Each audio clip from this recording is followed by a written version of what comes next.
আজকে রান্না করব একটু বড় সাইজের চিংড়ি মাছগুলো। ঠিক এইভাবে রান্না করলে আপনি বড় সাইজের চিংড়ি মাছগুলো খুবই সুস্বাদু হবে এবং খেতে ভালো লাগবে এবং সঠিকভাবে মশলাগুলো খুব ভালো করে ঢুকে যাবে এবং রান্নাটাও একদম সঠিকভাবে হবে।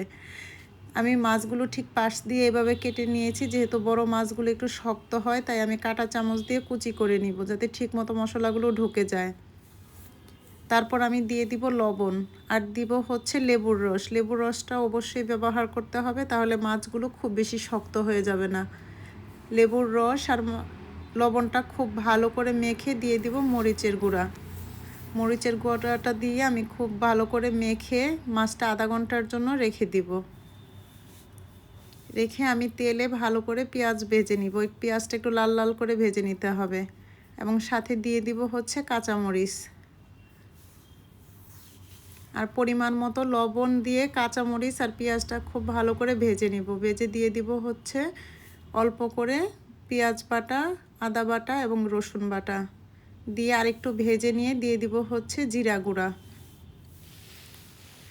জিরা গুঁড়াটা দিয়ে আরেকটু ভেজে দিয়ে দিব হলুদের গুঁড়া, মরিচের গুঁড়া এবং ধনিয়া গুঁড়া এবং মশলাটা খুব ভালো করে কষিয়ে নিতে হবে। একটু সামান্য পানি দিয়ে দিয়ে কষিয়ে নিতে হবে যাতে মশলাটা খুব ভালো করে কষানো হয়ে যায়। খুব ভালো করে ভাজা ভাজা হয়ে গেলে আমি তাতে আগে থেকে মাখিয়ে রাখা মাছগুলো দিয়ে দিব। মশলাগুলো ভালো করে মাখানো হয়ে গেলে আমি দিয়ে দিচ্ছি আগে থেকে মাখিয়ে রাখা মাছগুলো। আর মাছ যেহেতু বড় মাছগুলো একটু শক্ত হয় তাই একটু সময় নিয়ে রান্না করতে হবে, তাহলে মশলাগুলো খুব ভালো করে ঢুকে যাবে। আর বড় চিংড়িগুলিতে অনেক সময় আমরা দেখি মশলা ঠিকমতো ঢুকতে চায় না এবং তারপর খেতেও ভালো লাগে না।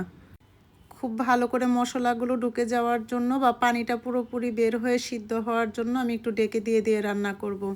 আর খুব বেশি পানি এখানে ব্যবহার করা যাবে না, একদম অল্প পানিতে রান্না করতে হবে। আমি মাছটা খুব ভালো করে বেজে বেজে রান্না করব এবং যতটা সময় নিয়ে পারবেন আস্তে আস্তে করে রান্না করবেন। আর খুব সামান্য পরিমাণের পানি দিয়ে দিচ্ছি। এখানে যদি বেশি পানি ব্যবহার করি তাহলে মাছটা খুব বেশি নরম হয়ে যাবে। যেহেতু লেবুর রসটা ব্যবহার করেছি মাছটা এমনিতেই একটু নরম হবে। আর ঠিক এভাবে রান্না করলে আপনি বড় চিংড়িটা খুব ভালোভাবে পারফেক্টভাবে রান্না হবে এবং খেতে খুব ভালো হবে এবং মশলাগুলো খুব ভালো করে ঢুকে যাবে। আবার আমি ডেকে দিব যাতে মাছে যদি এক্সট্রা পানি থাকে সেটা বের হয়ে যাওয়ার জন্য। মাছের পানিটা একটু শুকিয়ে গেলে আমি দিয়ে দিব হচ্ছে আর একটু জিরা গুঁড়া। জিরা গুঁড়া দিয়ে খুব ভালো করে মিশিয়ে নিব এবং আবার দিয়ে দিব কয়েকটা কাঁচামরিচ।